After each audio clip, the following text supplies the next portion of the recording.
హైదరాబాద్లో గుంతలమయంగా మారిన రహదారులు నగరవాసులకు చుక్కలు చూపిస్తున్నాయి.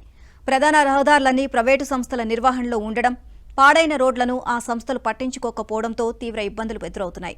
దీంతో రహదారుల నిర్వహణ బాధ్యతను జీహెచ్ఎంసీకి అప్పగించాలని భావిస్తున్నారు. అలాగే ముంపునకు కారణమవుతున్న నాలాలను పూర్తిగా సంస్కరించాలి అని ప్రభుత్వం నిర్ణయించింది.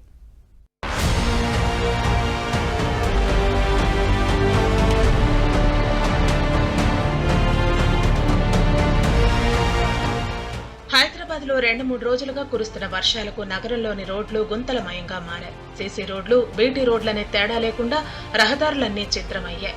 మ్యాన్ హోళ్ల మరమ్మతులు దోపిడీకి అట్టాగా మారడంతో వరదంతా రోడ్లపై నిలిచి బురదమయం అవుతున్నాయి. నగరంలో 10,000 కిలోమీటర్ల రోడ్లుంటే అందులో 885 కిలోమీటర్ల ప్రధాన రహదారులు ప్రైవేటు సంస్థల నిర్వహణలో ఉన్నాయి. గుంతలు లేకుండా అన్ని రకాల ప్రమాణాలతో రోడ్లను బాగు చేయాల్సిన బాధ్యత వాటిదే. జోనల్, సర్కిళ్ల స్థాయి ఇంజనీర్లు గుత్తేదారు సంస్థలపై పర్యవేక్షణను గాలికొదిలేశారు. రహదారులపై బల్దియాకు రోజు 1000కి పైగా ఫిర్యాదులు అందుతున్నా పట్టించుకోవటం లేదని తెలుస్తోంది.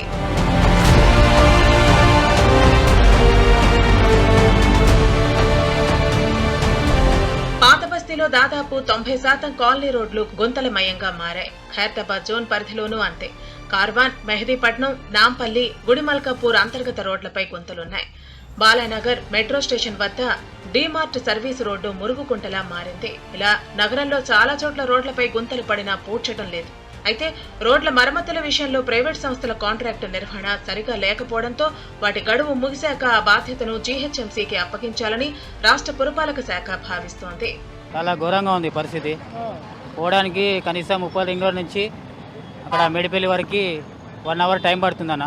10 నిమిషాల టైంది 1 అవర్ తీసుకుంటుంది. చాలామందికి యాక్సిడెంట్లు అవుతున్నాయి, కార్లు ఖరాబ్ అవుతున్నాయి, గుంతలలో పడి చాలా ఇబ్బందికరంగా ఉందన్న. చేపించేటోళ్ళు లేరు, పట్టించుకునేటోళ్ళు లేరు. ఇక రాజధానిలో ముంపునకు కారణమవుతున్న నాలాలను పూర్తిగా సంస్కరించాలని ప్రభుత్వం నిర్ణయించింది. నాలాలపై ఆక్రమణలను తొలగించి పూర్వరూపు తేవటానికి ప్రణాళికను రూపొందించింది. నాలాలపై ఆక్రమణలు తొలగించడానికి హైడ్రా రంగంలోకి దిగనుందని అధికార వర్గాలు చెబుతున్నాయి. రాజధానితో పాటు దాని చుట్టుపక్కల జిల్లాల పరిధిలో ఆక్రమణలు తొలగించడానికి గత ప్రభుత్వం 985 కోట్లతో వ్యూహాత్మక నాలాల అభివృద్ధి కార్యక్రమం మొదలుపెట్టింది. నిధులు పూర్తి స్థాయిలో విడుదల చేయకపోవడంతో పనులు అసంపూర్తిగానే ఉండిపోయాయి. మొదటి దశ పూర్తి కాకుండానే రెండో దశ కింద 2,500 కోట్లతో నాలాల అభివృద్ధి పనులు చేపడతామని అప్పట్లో జీహెచ్ఎంసీ రాష్ట్ర ప్రభుత్వానికి ప్రతిపాదనలు పంపింది.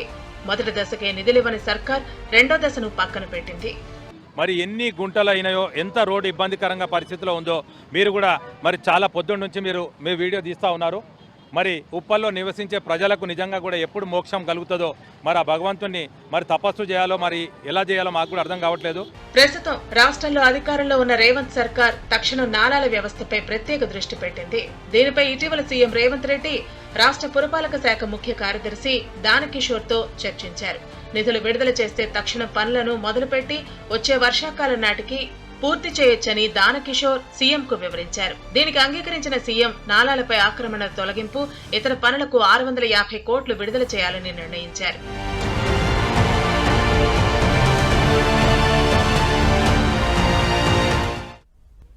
హైదరాబాద్ కుక్కట్పల్లిలోని పలు ప్రాంతాల్లో జీహెచ్ఎంసీ కమిషనర్ ఆమ్రపాలి ఆకస్మికంగా పర్యటించారు. మైసమ్మ చెరువు, ఐడీఎల్ చెరువు, సర్దార్ నగర్లో వరద ముంపు ప్రాంతాలను పరిశీలించారు. వరద ముంపునకు గురైన స్థానికులతో మాట్లాడి వివరాలు తెలుసుకున్నారు. వరద ముంపు కాకుండా నాలా పనులను చేపట్టేందుకు చర్యలు తీసుకోవాలని జోనల్ కమిషనర్కు ఆమ్రపాలి ఆదేశాలు జారీ చేశారు.